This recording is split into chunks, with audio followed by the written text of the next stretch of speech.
Women's basketball player slash TikTok influencer Sedona Prince has recently been exposed for her abusive actions towards various ex-partners, one of whom named Olivia that she attempted to murder. Months later, said victim has published an expose which has been coined Surviving Sedona. So up until recently, Sedona and Olivia, also known as Liv, were one of the biggest lesbian couples on TikTok. But as I just detailed, they recently had a major falling out. Now, Sedona is a 24-year-old women's basketball player for TCU Horned Frogs Women's Basketball. I'm not too familiar with basketball, let alone American basketball, let alone American women's basketball, so I'm not very aware of how good of a team that may be. But purely based on the fact that that basketball team is refusing to get rid of Sedona despite all the allegations that have come up against her recently, I'm assuming that she is a relatively decent basketball player at the very least. Not that that is important to the story at all, we'll get to that later, but I just wanted to throw it out there. Now, this isn't the first time that Sedona's behavior within a relationship has come under scrutiny or controversy. In fact, before we cover the main topic of Olivia and how she was treated by Sedona, I think it's important that we cover one of the previous relationships first. It'll add a lot of validity because you'll be able to see a lot of the consistencies between a lot of the stories that are being told by various victims. So Sedona's first public relationship was with a girl called Rylee, who was 4'11". Now, for reference, Sedona is 6'7". Unsurprisingly, the people who watch their content and the people who use TikTok were enamored by this height difference. It was one of the main drawing points to why their relationship was so successful and, I guess, popular. And that is a trend that has continued throughout all of Sedona's relationships. It's a pretty standard sort of masculine lesbian and feminine lesbian relationship from what I can tell. And that's not me saying that the relationships themselves weren't real or had some merit to them, but a lot of it was undoubtedly for publicity as well. People, however, went from enjoying the height difference to beginning to speculate that Sedona wasn't exactly the best girlfriend. I think the first indicator of this was that when Sedona and Rylee would film TikToks together, Sedona would be pulling like weird or dismissive faces behind her back that she couldn't see in the videos. All of the videos have been taken down now, so it's very difficult for me to find evidence of this, but I do have one. Right, here's a video that someone put together of her pulling these various faces with Olivia. Whilst this video is playing, I'd like to show you this very alarming statistic, so subscribe to the channel! Get on that now! And whilst you're at it, have a look at my Patreon, where for only £2 you get access to the Discord where I spend a lot of time talking to you, as well as early access to all my videos and end of video shoutouts. Like I said, I can't find any with Rylee, but it's the same thing basically. This is potentially a very clear sign that the relationships weren't working, or it is also potentially an overreading of something that isn't a big deal. In hindsight, after everything we know, it certainly looks a lot worse than if nothing came out for sure. But yeah, this was the first inkling that people had that Sedona was a bit of a mean bitch. Anyway, Sedona and Rylee went on to, predictably, break up, to the surprise of nobody in their audience, probably. And right here is the deleted video that Sedona made announcing the breakup. Surprise! Okay, but on a serious note, we did break up. We split for kind of the best.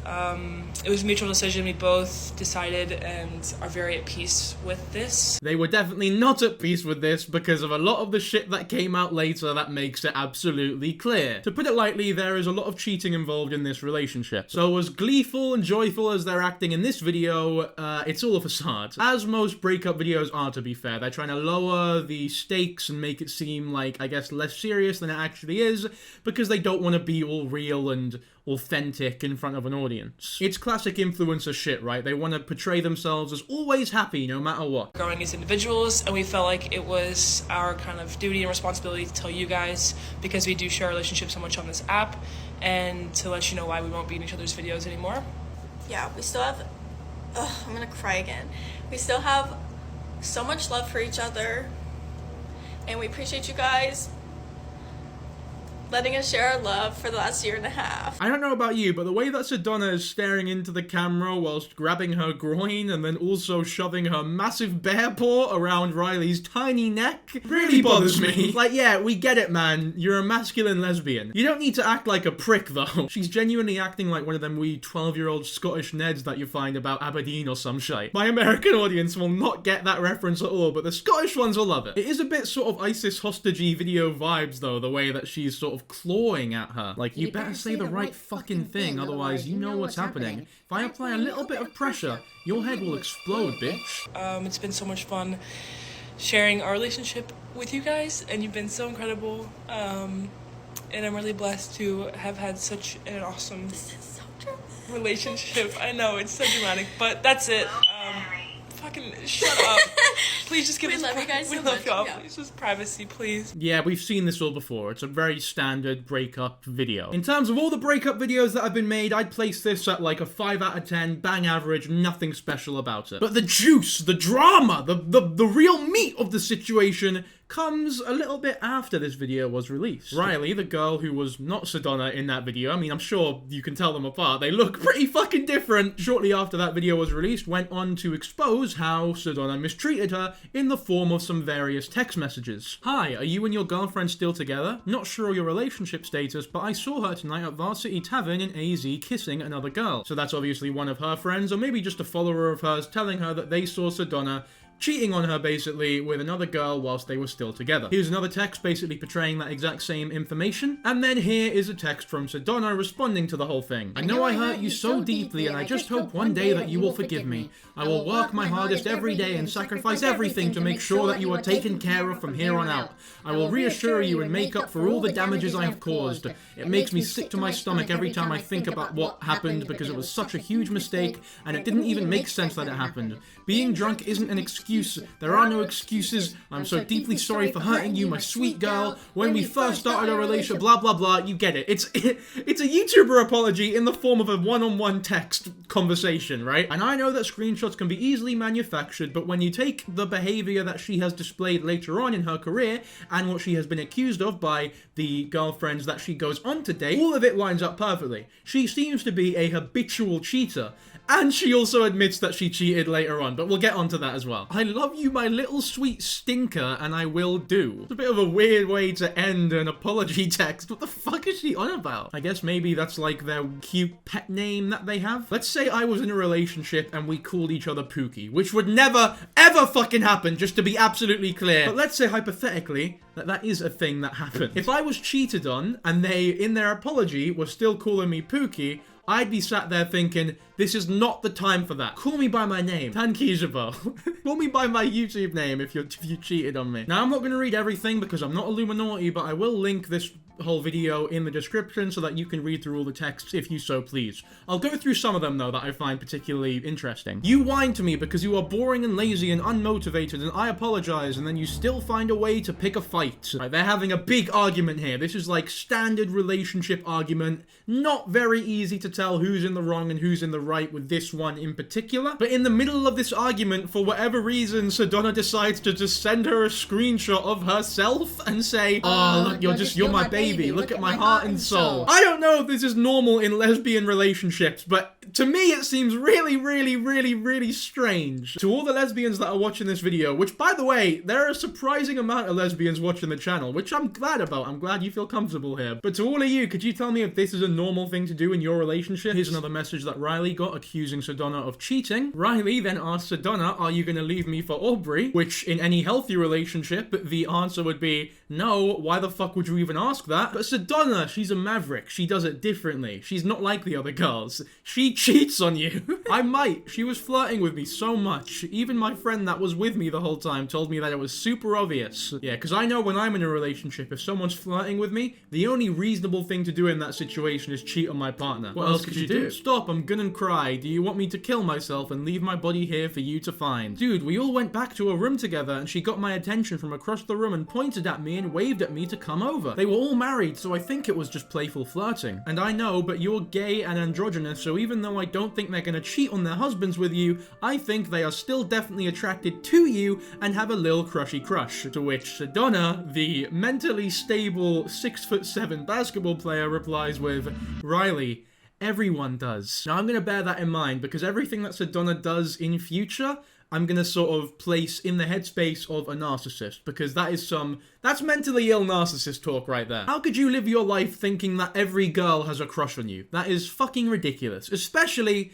I don't mean to be rude, when you look like Sedona does. She's not the most conventionally attractive woman, even to lesbians, I'm assuming. I feel like the only people who would actually have an attraction to her are those who are super into masculine lesbians, which is fine. There are a lot of people who like that, but to say that everyone has a crush on her would be, it's just wrong. It's just like wrong. I hope you have miserable days filled with boring sex for the rest of your life, you fucking rat. Usually when I despise someone to this level, I hope that they die, I hope that they experience pain, I hope they get a limb chopped off, but nah. Sedona just wants you to have boring sex. I won't read this whole message out, but this is a message from another girl basically telling Rylee that she was with Sedona a mere 2 weeks before she got with Rylee, and a mere 2 weeks before she was telling this miscellaneous girl that she loved her. And just to add to the drama, one of the people that Sedona was cheating on Rylee with happened to be one of her teammates on the basketball team, the frog basketball team. I remember there was a frog in the name somewhere, but that's about it. So despite publicly cheating on Rylee twice, she decided to slander her name in a couple of angry Snapchat stories. Because that's how every mature adult communicates.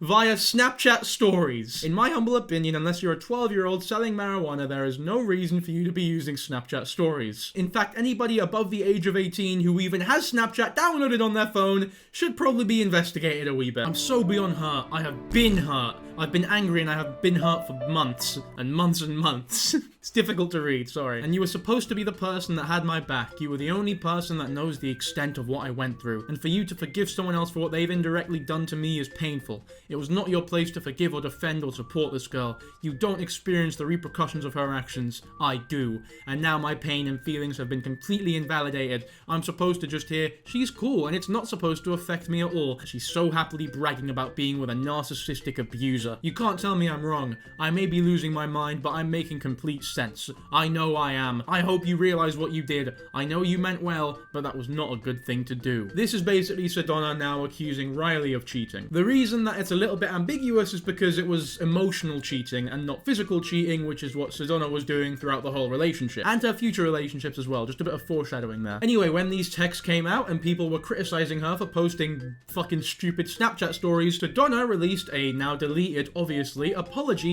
response to the whole thing. And there's no context. You guys have no idea anything, so let me at least give you some peace of mind. Also ignore my puffy eyes. I've been crying for the past 3 days. Oh, I've been crying so much. Feel sorry for me. We've seen it all before. Shut the fuck up. Yes, I cheated. I cheated one time, and it was the biggest mistake I've ever made in my life. She didn't cheat one time. She cheated more than one time, as she admitted in the text messages. It's ridiculous. She lies about a lot of shit, this girl. There is no excuse for cheating, so I'm not going to give you one. It was messed up, and I was sick in the head. Rylee and I healed, and a few months later we went on a break, and during that break I got with someone at a party, and a bunch of UO students saw, and that's where all the cheating rumors started. Since we technically were together, I don't categorize it as cheating, but regardless, there's no excuse. It was really messed up of me to do. Now, if this is real, if you are on a break, in my opinion, the whole point of a break is that you're not in a relationship anymore.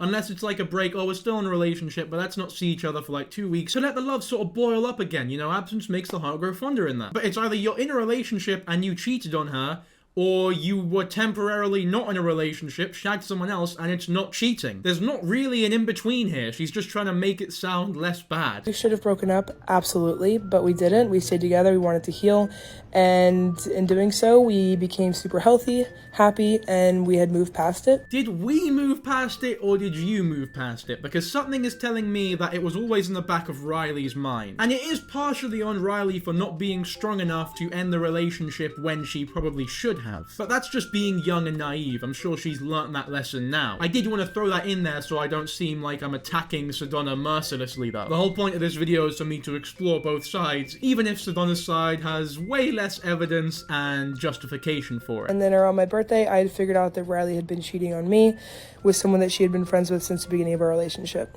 It broke me in half. I lost myself for a really long time, but I forgave her because she forgave me, and I moved past it. I never brought it up, and we moved in together, and that was it. Our love was beautiful, but when we say it was a mutual breakup... This doesn't sound like beautiful love. This relationship sounds completely fucked. You were cheating on each other, even if one was emotional cheating. It's cheating, right? You're cheating on each other constantly. You took breaks and shit. It just does not sound good. This is something that should have ended way earlier than it did. And if this is like a weird, naive first love sort of thing where both parties grew and learnt from the mistakes that they made, it would not be the biggest deal in the world. Unfortunately, however, whilst Rylee may have learnt from the mistakes that she made in the relationship, Sedona only proceeds to get worse. I posted that Snapchat last night because I am so heartbroken that Rylee has became friends again with the person that she cheated on me with, and is I don't know if they're going to pursue something, but that really makes me sad. To me, it just shows that she had no remorse for what she did, and she doesn't feel really bad, but it's her life, her journey, and I wish her nothing but the best. So I posted that, and I shouldn't have, and I'm sorry, I didn't mean to cause drama, but I'm just so sad how she's taking this breakup, and I just want this to be over. Please don't send hate to Rylee, just here's the information that you guys have fucking wanted. I didn't want to do this, but I started it. Yeah, guys, don't send hate to Rylee, but, like, this is her fault and she has no remorse for cheating on me. What you've basically said here is that you're not over her and you still love her, and that your feelings are hurt that she is now pursuing something with a girl that isn't you. I don't know, maybe there's a bit of ignorance in there from a cis straight man, but that's how it seems to me. This apology video starts well, to be fair. It's like Sedona sort of admitting that she cheated on Rylee, or so it seems, and you begin to think, ooh, is an influencer finally, for the first time ever, actually taking accountability for their actions? And then she goes on to shit the bed like they all fucking do, and just ignore all of the bad things that she did, and victim blame and blame it on the other party completely. I did nothing wrong, and they did everything wrong. They are a horrible person. But don't send hate. Wink, wink. Anyway, I think I've edged you guys for long enough, so now it's time to get into the real meat and potatoes of this video, the stuff that has gone completely viral recently, and the stuff that is so unbelievably dire and heinous that I honestly can't believe that it actually happened. I mean, I do believe that it happened, but you know what I mean. I didn't realize that you can still get blocked text messages on your laptop, and I just stumbled across one from a certain somebody saying I tarnished what we had, and what I'm posting on social media has ruined it. You want to know what tarnished what we had? Let's get into it. It's time. So once again, this is Olivia, the other half of Sedona's most controversial, most recent relationship. Now, first things first, because it has to be said, this motherfucker has a type, but also that Sedona is immediately displaying the exact same behavior that she was displaying with Rylee. In terms of after the relationship has ended, she is now blaming the other party for ruining what they had by posting negative things regarding the love that they had, I guess. Just to be clear, I'm putting the word love between the biggest fucking quotation marks ever made. But then the rest of the video is just like a bit of a prologue to dramatize the whole thing. Like, she's whetting our appetites here. Even in the most serious of situations, she's still an influencer at the end of the day. Part one of who the fuck did I take to Mexico? Okay?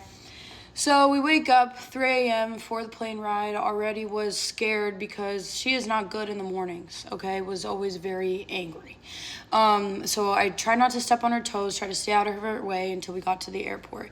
We got on the plane, everything was fine, and then we sat next to each other, ordered a beer, and I accidentally spilled some of my beer on her leg. What? Oh my god, you fucking... I couldn't imagine my partner doing anything worse than spilling beer on my leg. I would be so embarrassed and ashamed and...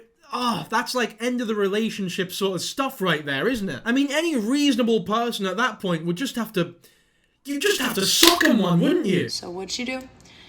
Got up and went and sat on the opposite side of the aisle from me for the rest of the plane ride. And what'd I do? Looked outside the window and cried until I fell asleep, until we got to Mexico. I mean, Sedona has more patience than me, let me tell you, because what a nice, reserved, and reasonable response to the whole situation. Any other girlfriend would have reacted even worse than she did, so, God, what a goddess that she was with. I mean, to be frank, Sedona just seems like a nasty person to be around, relationship or not. I just don't want someone like this in my circle of friends, even. The trip that I completely paid for and planned. Planned because she said I didn't plan any dates.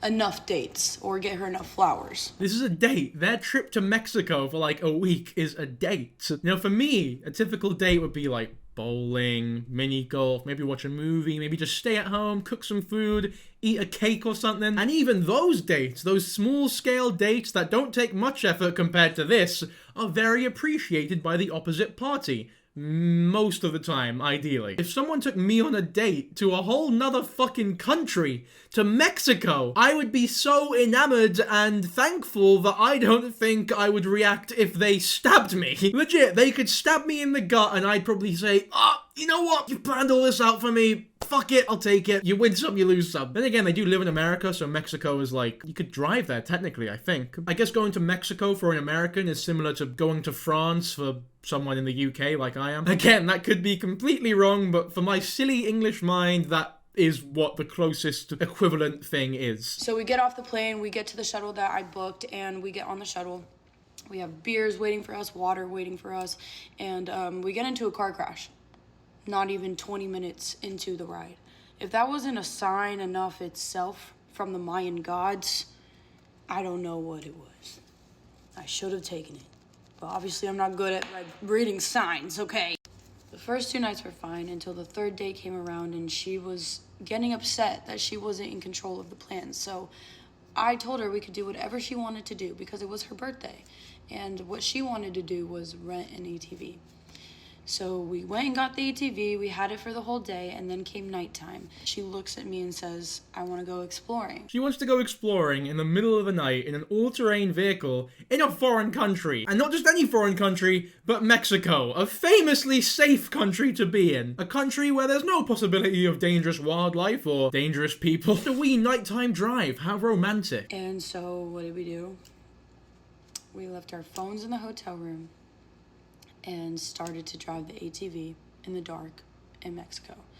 We're going past the hotels, we're going past the shops, and I'm asking her where is she planning to go right now? What is her goal? And she says she wants to go to the arch. After the arch, it's pitch black.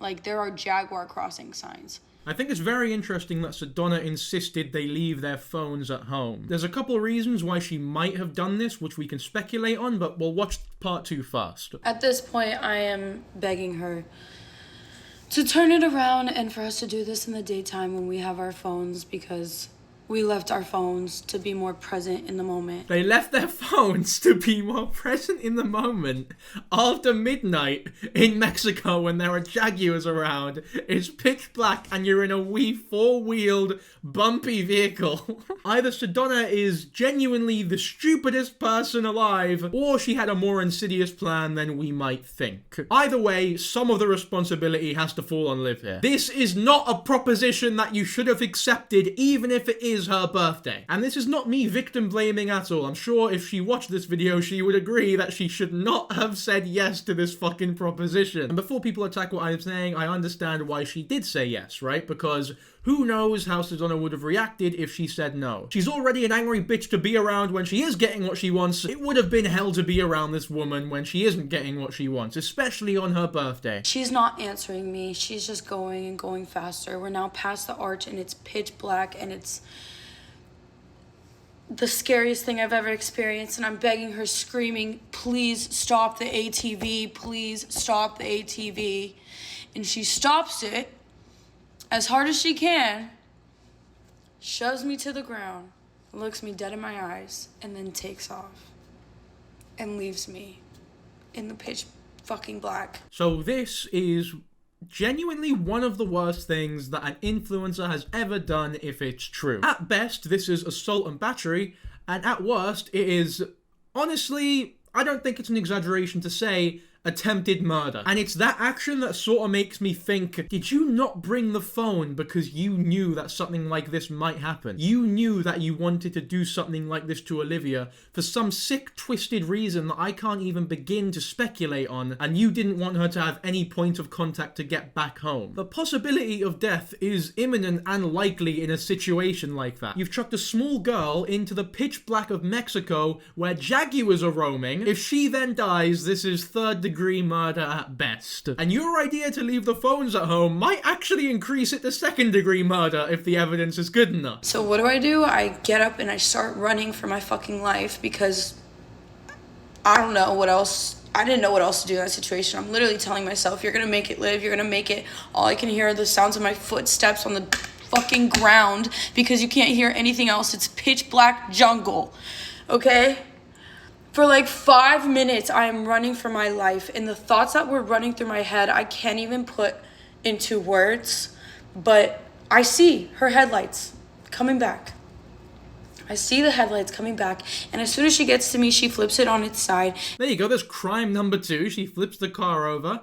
Reckless driving. And that's fucking trivial compared to what just happened as well, by the way. It's honestly a miracle that they found each other again, because if she was running that much for 5 minutes, it wouldn't have been ridiculous for them to have never seen each other again. And to then blame Olivia for being in this situation when she wasn't even in the fucking all-terrain vehicle for the past 5 minutes is equally ridiculous, but I'm sure you don't need me to tell you that. And what do? I fucking still run over to her, and I'm like, baby, are you okay? Trying to make sure that she's okay. She shoves me, tells me to get the fuck off of her, that it's my fault we're in this situation, that I held her back. So I'm like, all right, you just crashed off an ATV, let me flip this over. It wouldn't start. That's really interesting as well. The 5'2" non-athlete took it upon herself to flip the car over instead of the 6'7" beast of a woman. Your biggest crime here isn't even almost killing someone, but it's just sort of being a lazy twat at this point. So then I see a car coming down the street and I wave them down, and it was a car filled with 10 guys in the back of the truck, okay? And thank God that they were good people. I asked them to tow us to our hotel that's a few miles away. They tie up our ATV and she's steering it as we're now going 35 miles per hour behind the back of a truck in the middle of a jungle. She is swerving it, yelling at me, we're broken up, I'm breaking up with you, this is your fault, you're holding me back. And I'm literally saying, okay, we're broken up, okay, let's just talk about this when we get back, please stop swerving. I black out.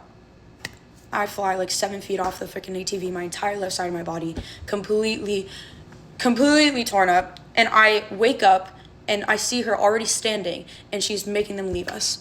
Leave, we've got to figure it out, leave, thank you for your help. Yeah, no one is this dumb. No one's dumb enough to think, oh, we're going to be safe at the end of all this. We're just going to walk through this pitch black thing. We're going to ignore the help that these 10 blokes are trying to give us. And I'm going to push my girlfriend off of this vehicle for the second time in like an hour. So either she did have malicious intent, or she's like on the influence of something. Which, by the way, that would be a third crime. But yeah, it wouldn't surprise me if Sedona was not sober, to put it lightly. Not that that excuses fucking anything that's being said here, by the way. I'm just trying to understand the actions a bit more, because I really just can't wrap my head around why she would even think that doing something like this is even a good idea. We're walking now, and she is skipping back and forth. Woo, I'm single. Where's my short Latina baddie at? Where's my little Latina baddie? It does sound like she was on every drug under the sun. So then we get into a taxi that happened to be driving down the street. We get into it, and we get taken to the hotel, and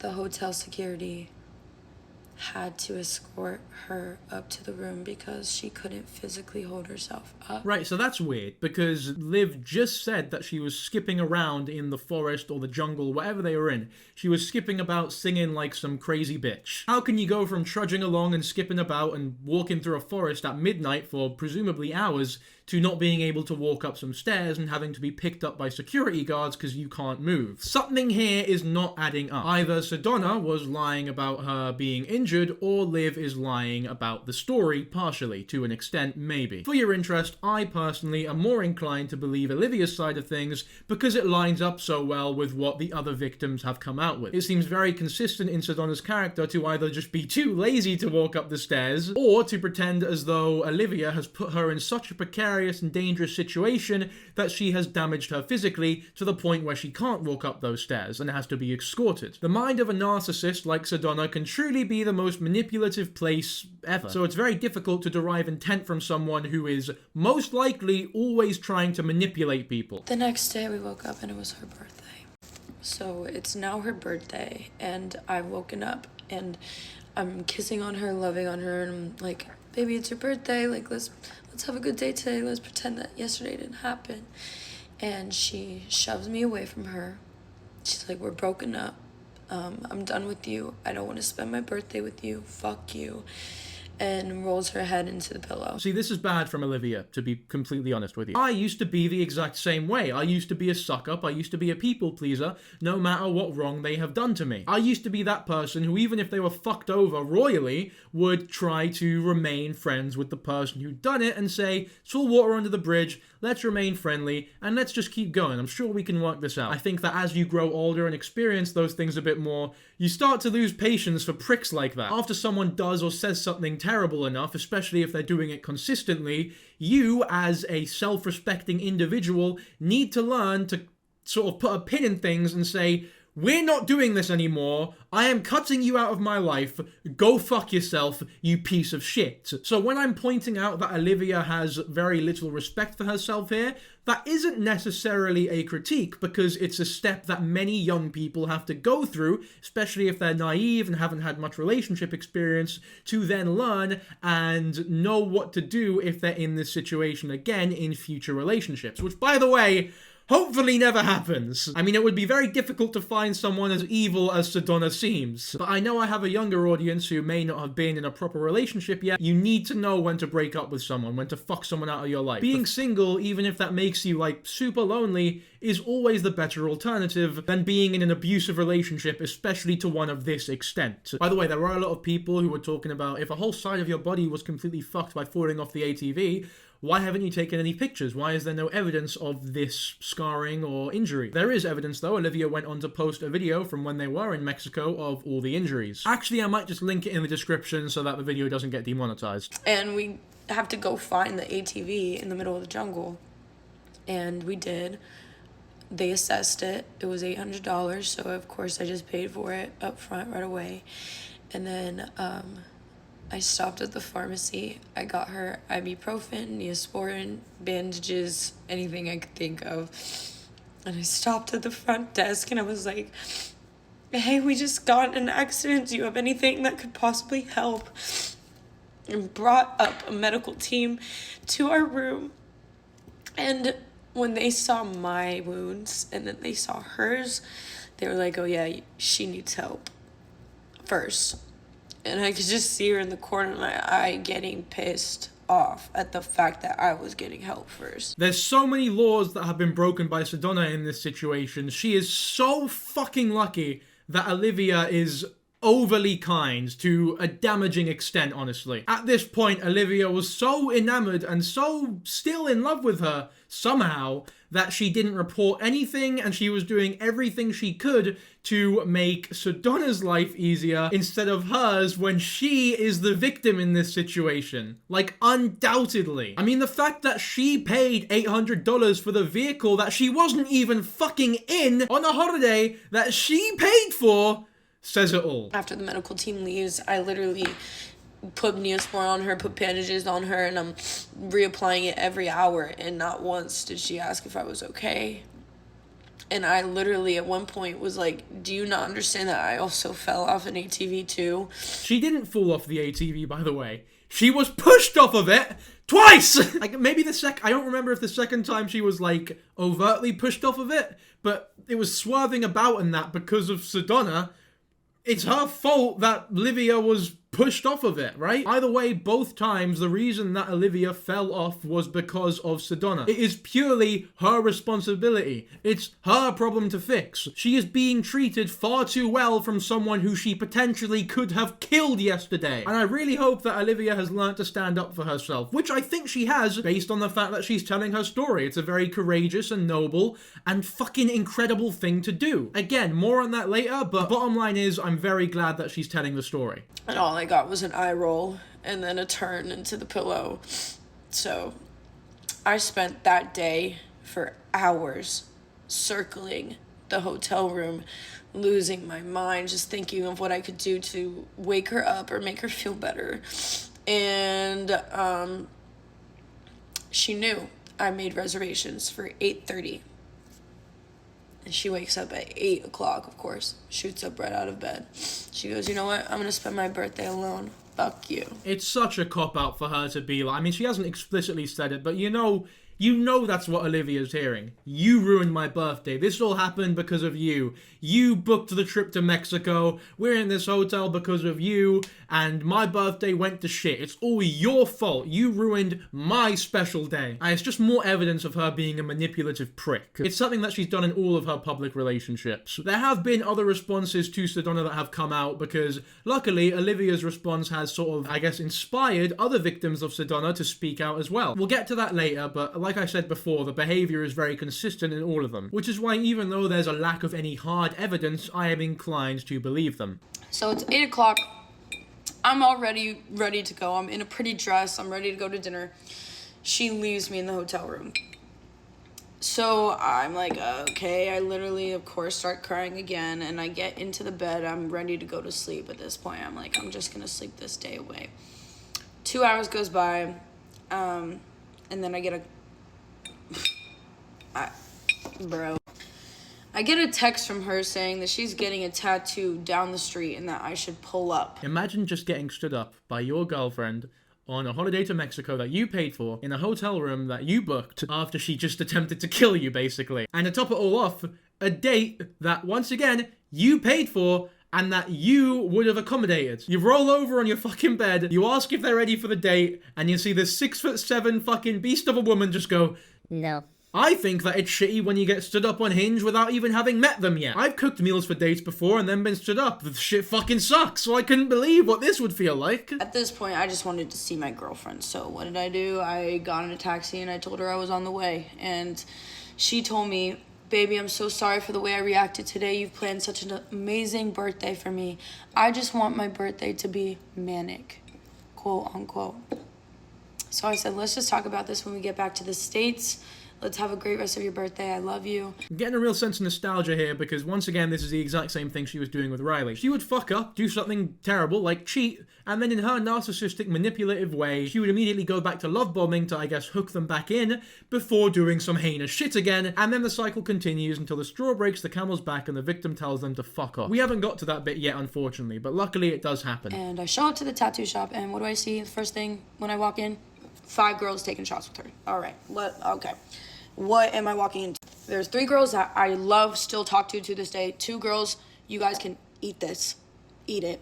They're flirting with her right in front of me, literally calling her sexy, mommy, hot, and I'm with the 3 other girls who were gravitated towards me and were only talking to me, and I'm just pushing back shots because I'm like, I don't even want to be sober right now. So she comes up to me and she's like, oh, they just asked to have a threesome. I said, you're fucking joking, right? Are you actually joking? And she's like, well, I got their number and we're going to go over to their villa when you're done with your tattoo. If you're being flirted with in front of your significant other and you're not denying the, I guess, flirtatious messages that they're sending, I would personally consider that cheating. Now, there's nothing wrong with going to your partner and saying, oh, they offered a threesome, but I said no because obviously we're in a relationship. Or they offered a threesome. Do you want to join in? I will only do such a thing with your permission, because that is the type of relationship that we have. If you weren't in that type of relationship, you would know to say no and then tell them that you said no. Without even playing the clip, I'm sure you can derive what Sedona actually did do, though. So I was like, okay, why did you invite me again? So those girls leave, right? And now it's just me and her as I'm getting the rest of my tattoo done. And she immediately goes cold to me, stops talking to me. And then my tattoo is done and the girls come to pick us up to take us to their villa.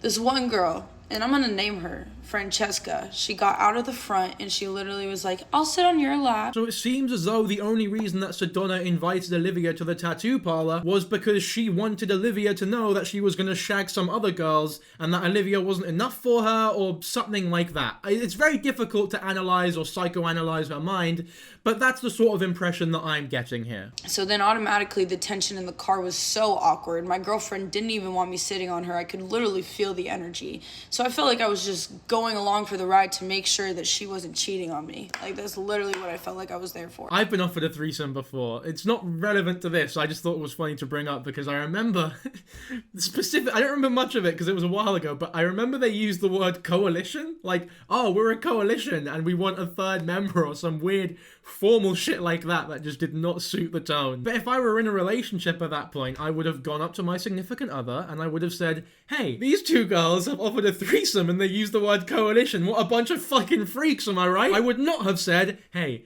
those two fucking hot bitches offered a threesome and I'm gonna go to their house later on tonight. No, not for any sexual reasons or anything. I just want to, visit them. It's an innocent platonic thing. And then go on to dismiss my partner and act as though they're not even there when those girls leave. It's just fucking mean and horrible and abusive. So my girl, she comes into the room with me, the bathroom with me, and she's the one to say to me, girl, what is your girlfriend on? Like, she's being way too friendly. So what do? I immediately start crying because I, of course, felt validated and I thought I was going crazy, but no, other people could see it too.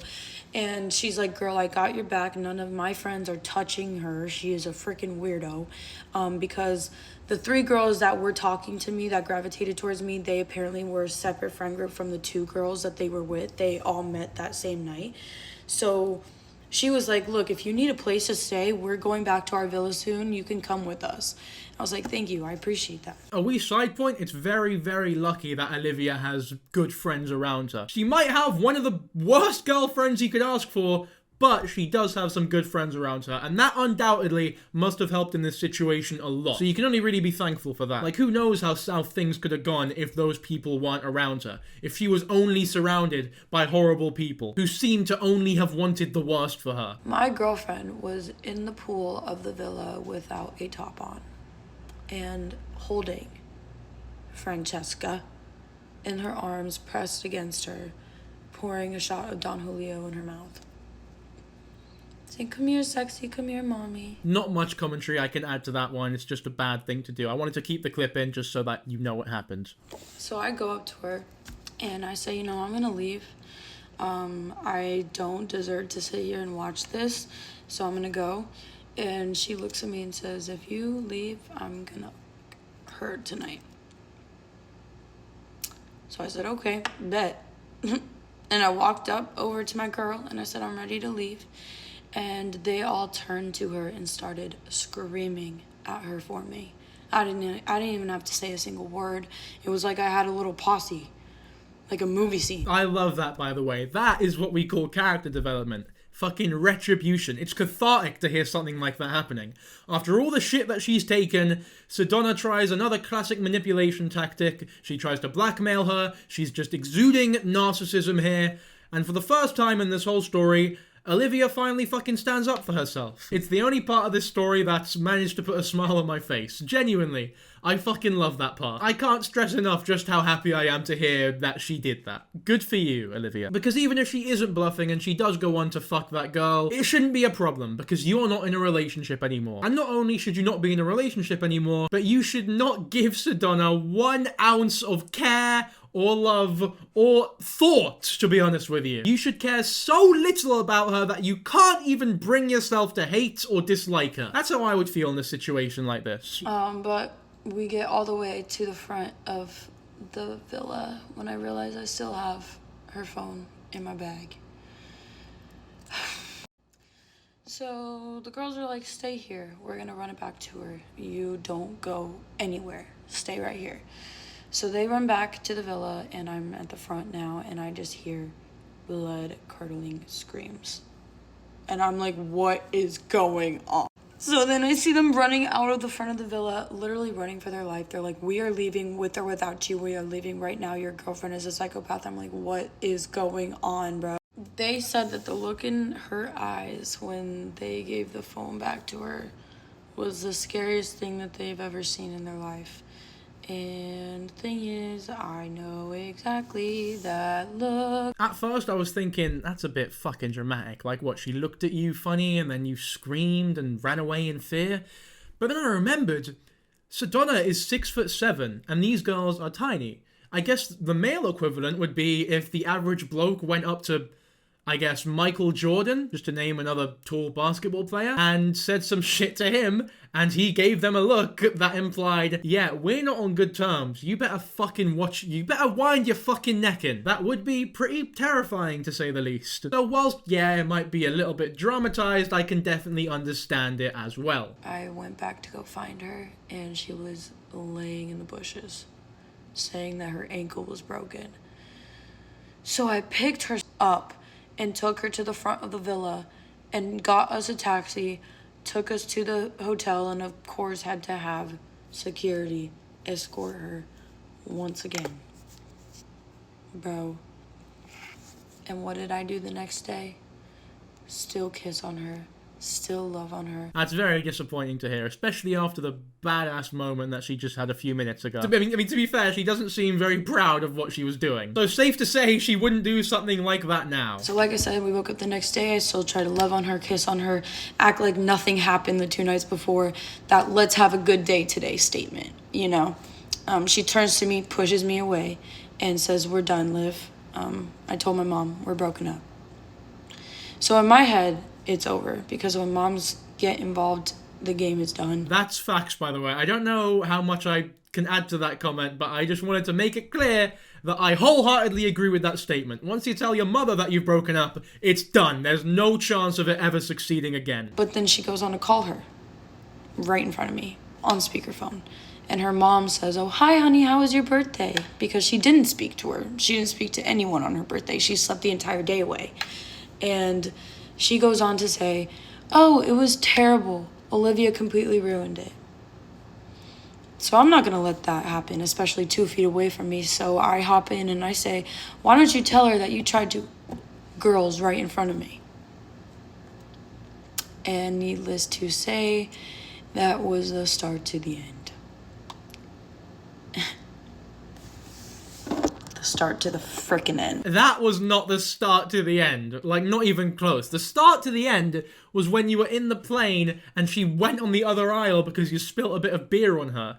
The start of the end was when she tried to kill you in the middle of Mexico in the pitch black in the jungle. There's so many parts of this story that could be the start of the end. This is like the final 5 minutes of Act 3 at this point. What happened was I got blocked.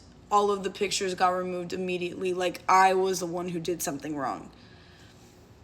And that's what started the social media snowball, even though they were the one to come to me, pressing me, saying that if I took it to social media, they would pursue legal action. That was the first thing said to me, not an apology. Frickin' bruh.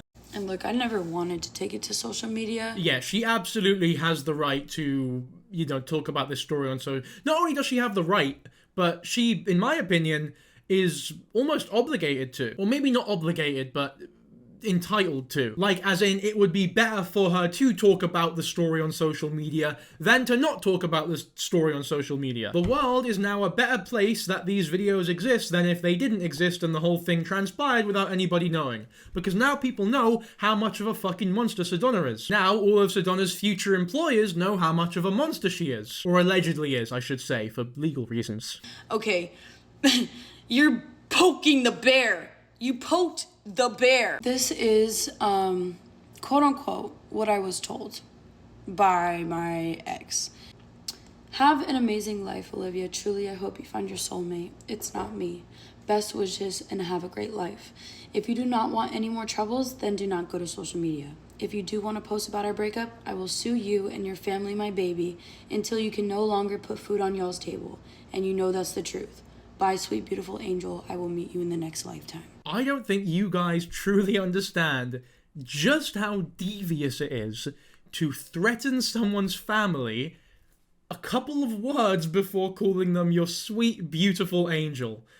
What the actual fuck is wrong with this woman? That is some, like, cartoon Powerpuff Girls villain type of shit right there. This is like some final episode anime monologue. Also, I will sue you until your family can't put food on the table. Oh, she's evil, evil. That is an unacceptable way to speak to fucking anybody. Even if Olivia was the biggest piece of shit in the world, her family would not have deserved to suffer like that. Sedona is mental.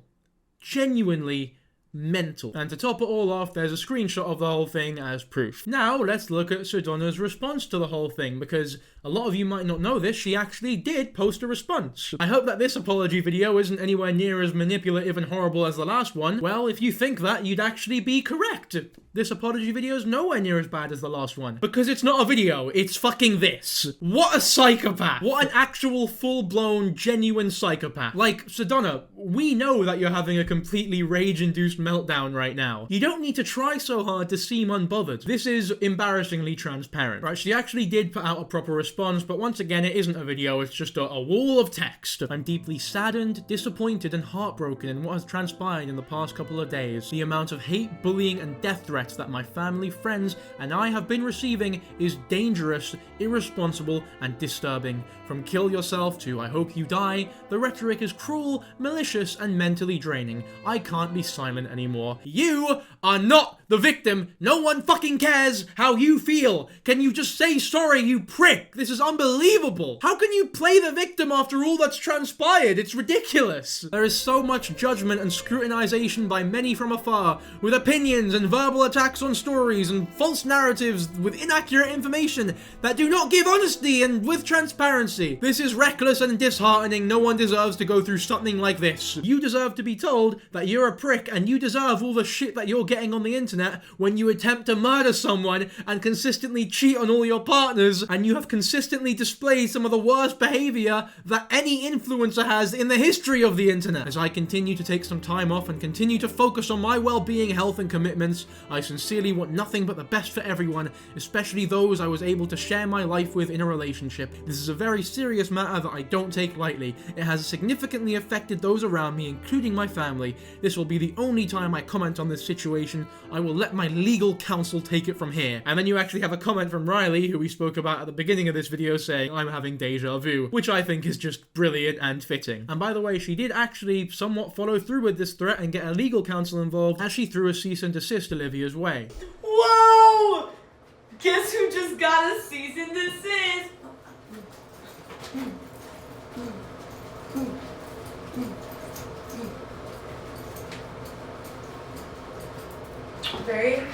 Very cutesy.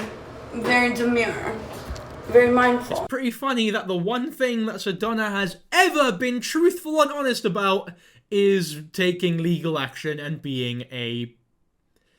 I don't want to... You know how difficult it is not to say the C word in situations like this. One of the comments on that TikTok is particularly notable as well, because it's one of the girls who was with Olivia in Tulum. Hi, I'm the girl who was with Liv that night in Tulum. I just wanted to come out in support of Liv and confirm that everything she said is true. I also wanted to add my experience. After a long night of drama and failed advances towards my friends and I, Sedona put her hands on me when my friend and I went to give her phone back. She grabbed my wrist so hard to the point I woke up with bruises on my wrist the next day. This is why my friend and I screamed, there are a lot of fake idols out there, please be careful. So that makes a lot more sense. They weren't screaming purely because they got a funny look. They were screaming because they were also victims of battery and assault. And it is very believable that a girl as big as Sedona would be able to bruise someone's wrist just by squeezing really hard. I know big men with abilities to crush someone's skull just by squeezing really hard. So it's definitely not outside the realm of reality. In light of the whole controversy, a change.org petition was also made to get Sedona kicked out of the women's basketball team that she plays in. It's a petition that I agree with, to be honest with you. I don't think that she deserves a platform as big as that. However, a school spokesperson told the Star Telegram on Monday morning that Prince's status as an active member on the team is still intact. The petition had over 150,000 signatures on Sunday and has gained over 12,000 in less than 24 hours. For now, it looks like TCU has no plans to remove one of its most impactful players from the roster. Prince averaged 19.7 points and 9.7 rebounds last season and was the first big-time transfer to give coach Mark Campbell and the Horned Frogs a chance. So I guess she really is just that good, and she's too valuable for the team to get rid of, even in light of this horrible shit. Additionally, who I suspect to be a sports journalist on TikTok, has also come out to give us the scoop on what TCU are saying about the whole thing and responding to the whole drama with. Okay, I have some updates regarding the Sedona Prince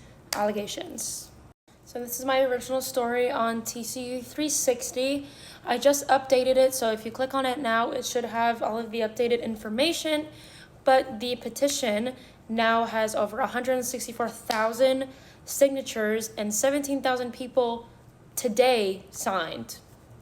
Yesterday, or last night, I reached out to TCU Athletics to gain a statement just to see if they are going to release an official statement, and Athletics emailed me back this morning stating that TCU has declined to give an official statement on the matter at this time, and Sedona's presence on the women's basketball team remains intact, and she's still on the roster. You can make of that what you will, but it's important to be put in the video, so there you go. What's also important are the 3 other victims who have come out after Olivia to share their stories. We'll go from the best to the, well, we'll go from the least severe to the most severe. This one's relatively short and self-explanatory. It's a girl named Crystal who used to date Sedona, saying, "Remembering how I got bashed online in 2020 for surviving Sedona, and it was all chalked up to be clout chasing. All things come to the light." Now, some idiots might see this as clout chasing, but I believe it to be very believable. When Rylee broke up with Sedona and the whole controversy started, a lot of people were blaming Rylee for clout chasing as well. People were saying that Rylee brought Sedona to act at her worst, and that a lot of it was her fault. It's just victim blaming to the max. It seems as though Sedona just got worse and worse because people were allowing her to behave in the way that she was behaving, but now it's gone too far for even TikTok standards, and she is well and truly fucked in the public eye. I don't know where else to put this in the video, but obviously she has her comments turned off. Obviously she's turned her comments off. Those are never coming back on. Anyway, we'll now move on to Faithlyn, who is yet another victim of Sedona that is now speaking out because she was, I guess, supposedly inspired by Olivia. Sedona seems to have her own very special Me Too movement. It's one of her only genuine accomplishments in the social media world. Okay, so I wasn't even gonna make this video, but after obviously Liv came out with everything and my recent situation with Sedona, I felt called to share because my experience shared a lot of similarities to her experience. Mind you, her and I had a very short situationship, so that's obviously very alarming considering they were in a very long-term relationship. Long story short, a friend had set us up. Bin that friend off, by the way. What fucking friend sets you up with Sedona? If I had a friend come to me and say, "Hey man, I know this girl, she's brilliant. Like, she's really great, she's got a great personality, she's beautiful. Honestly, she's your type, you'd love her." And I got all excited and I went outside and I went to whatever date they set up for us, and Sedona was on the other end staring at me. Not only would I bin Sedona off, but I would bin that friend off. They are no longer a friend of mine. Fucking cheek on you to think that that would ever work. And we kind of, immediately connected. She's very charming and very good, I think, at like showing you this very sweet side to her that I think, can be very attractive to the normal girl.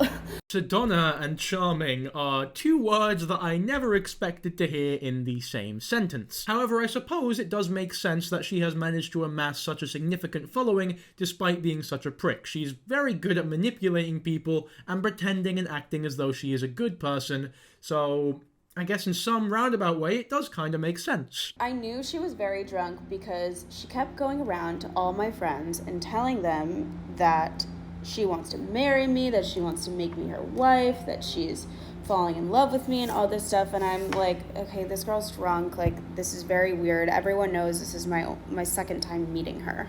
Mind you, I am still healing from my engagement. Like, marriage is so the last thing on my mind, let alone a relationship. And I'm like, this is really weird. Like, you don't know me and I don't know you. And then she starts crying and I'm like, okay, like, let's go inside to talk. Like, this is so embarrassing. So this is actually very interesting because Sedona is attempting to use the same narcissistic, manipulative, love-bombing, emotionally, again, manipulative tactics that she has used on every other girl that she's interacted with.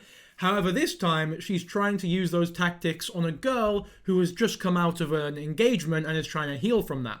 In other words, she's trying to use those tactics on a girl who has been there, done that, seen it all before.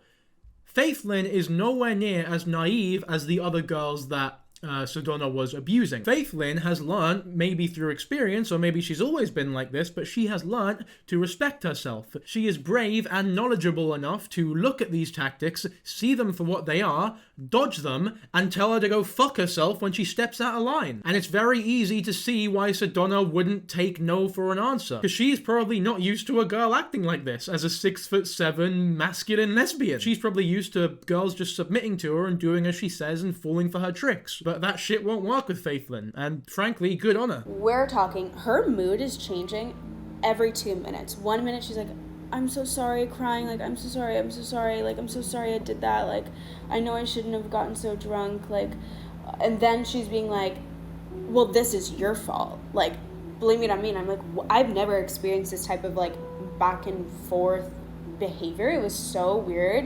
And I was like, please just get in the shower and, like, go to bed. Like, I just don't even want to deal with this. She gets up.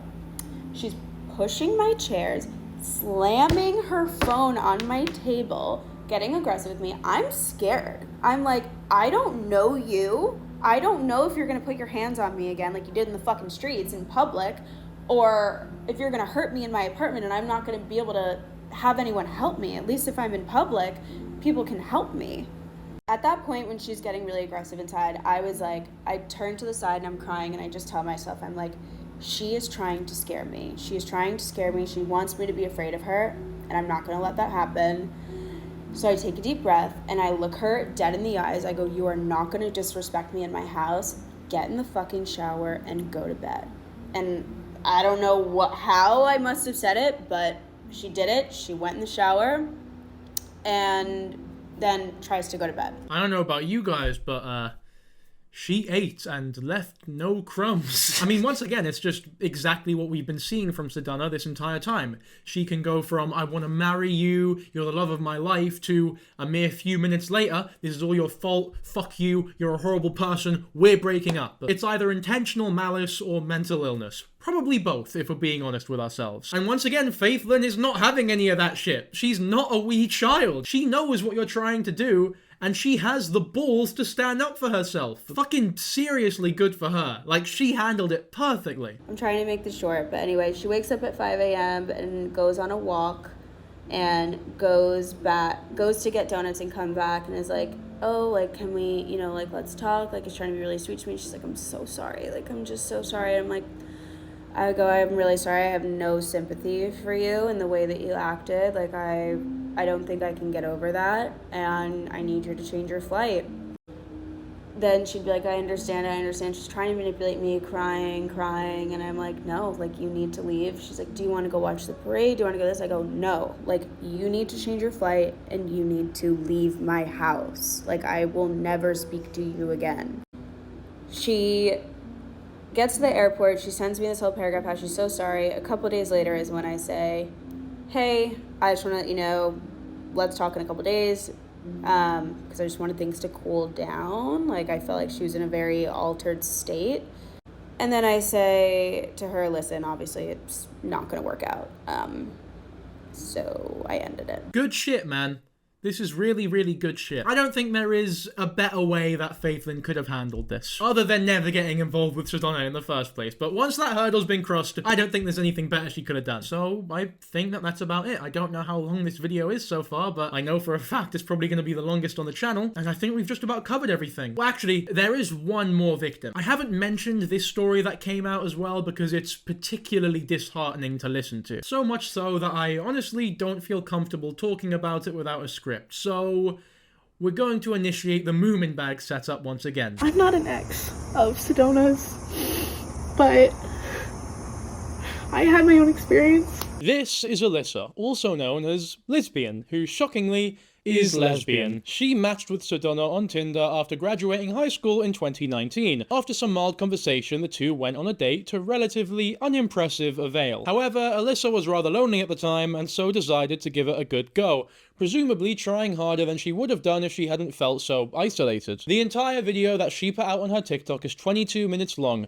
and I would highly suggest watching it on your own. But I'm not Illuminati, so I don't want to play the entire thing on my channel. Listen to it on her TikTok and give her some support. She and all the other victims mentioned in this video will be in the description. I'm going to quickly tell the story here and give my opinion as I've been doing this entire video. After the date, Sedona drove Alyssa home but stopped the car past their house. She then locked the doors and said, I didn't just take you out for nothing, which was obviously terrifying for the far smaller 5'2" passenger who, just like every other one of Sedona's interests, isn't just small compared to her, but just small in general. Once or twice can be ruled off as a coincidence, but we know of at least 4 victims now, and they were all very small women. Not that that even really matters. I think even I'd be terrified in a small enclosed space with this creature. Sedona forced herself onto Alyssa, ignoring her discomfort and lack of reaction. She didn't say no, sure, but as we're hopefully all aware of, if the story transpired as Alyssa claims, this is undoubtedly a violent case of rape. Sedona went on to merely dismiss Alyssa. She had gotten what she wanted from her. Alyssa froze during the assault, which led to feelings of shame, weakness, and guilt for not fighting back. They struggled for years to process the event, often attempting to speak out, but then taking down her post due to fear of legal repercussions and lack of support. Sedona later threatened to sue Alyssa for defamation. Deja vu, anyone? Oh, but don't worry. She also offered to pay their therapy if they took down their posts. Golly, what a generous wee girl. She's not a wee girl, what the fuck am I talking about? I think that the very existence and consistent release of Sedona stories quickly preceding Olivia's goes to show the power and importance of speaking out. Whilst it's unfortunately unlikely that Sedona sees any legal consequences, the number of witnesses and victims who are now feeling empowered enough to speak out definitely provide more validity and evidence for potential legal proceedings, even if it's just battling her frivolous cease and desist letters. This will no doubt inspire many other victims of unrelated cases to speak out as well, and for that, every one of these women should be immensely proud of themselves and of each other. Alyssa, in particular, however, feels guilty for not speaking out sooner, believing that if they had, they may have prevented similar incidents from happening to others, like Rylee and Olivia. They acknowledge that this guilt is misplaced, but can't help feeling responsible for what others have gone through. Alyssa's experience, sadly, is not an isolated incident when it comes to abusive relationships or encounters. Many survivors, like Alyssa, often carry a heavy burden of guilt, questioning whether they could have prevented future harm if they had spoken out earlier.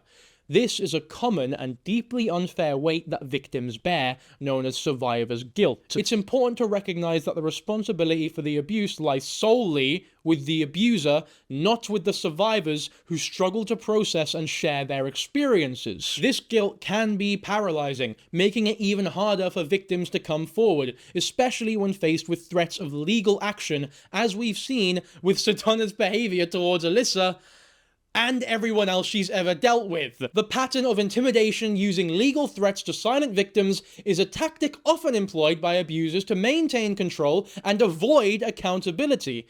It's a disturbing trend that highlights the need for strong support systems and legal protections for those brave enough to speak out. Despite the fear, Alyssa, Olivia, and others have found the courage to share their stories, and in doing so, they've not only shed light on Sedona's behavior, but have also created a ripple effect that empowers other victims to come forward. This collective courage is incredibly powerful and serves as a reminder of the importance of community and solidarity among survivors.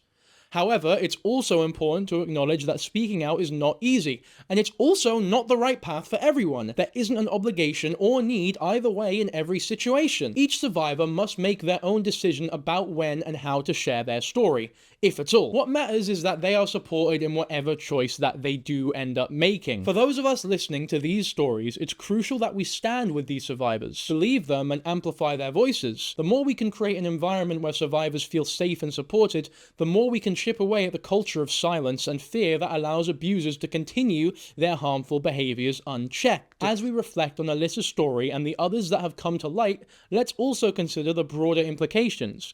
It's not just about one person's actions. It's about a systemic issue where power dynamics, manipulation, and fear are used to harm and control. The more we talk about it, the more we can work towards change, both in how we support survivors and how we hold abusers accountable. I do need to reiterate, unfortunately, here that these are all just technically allegations, so I'm not assured of certainty in any of my accusations. I'm just looking at all the testimonies like you are. However, the sheer amount of people coming forward and the consistencies in all of their stories, and the silence of Sedona herself, certainly do not help her case. In the end, the courage of these survivors should inspire us all to create a world where such stories become less and less common, where abusers can't hide behind threats and intimidation, and where every voice can be heard without fear of retribution. So to Alyssa, Olivia, and all the others who have spoken out, you are seen, you are heard, and your bravery is making a difference. And to those still struggling in silence, know that there is a community ready to support you whenever you're ready to speak. I hope that you all enjoyed this video. It got a little bit deeper than I intended at the end, but it's stuff that I think needs to be said. As always, liking, commenting, and subscribing to the channel are all very much appreciated. Big shout out to Rylee, Kitten, and Grace for being patrons, and I'll see all of yous later, hopefully. Bye.